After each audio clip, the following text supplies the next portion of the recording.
The taxi ride. Dave sat slumped in the back of the taxi. He couldn't ever remember being this tired. His knees ached and he couldn't get his legs comfortable in the cramped space. His shoulders felt like they'd been carrying the weight of the world all day, not the weight of his laptop, and his head pounded like a subwoofer at full volume. It was only another 20 minutes until he'd be home, but right now that third of an hour felt like a third of a day. The most galling thing was, despite his extreme tiredness, Dave knew that when his head hit the pillow, he wouldn't be able to sleep. His mind would still be wired with the thoughts of the day, the conference, the flight, and the argument with Amber at the airport just before takeoff.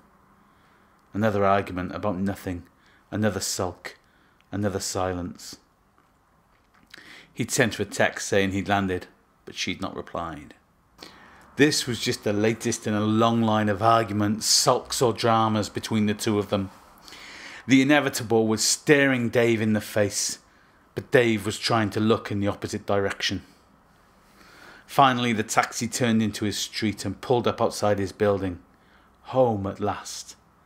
As he leant forward to see the meter, the phone attached to the driver's dashboard lit up, and a tinny ringtone filled the car. Dave couldn't believe what he saw. The photo that accompanied the ringtone was unmistakably Amber. And if there was any doubt, the words, "My Amber," came up on the screen. Thoughts filled Dave's mind. How did she know he was in this car? How did she have the taxi driver?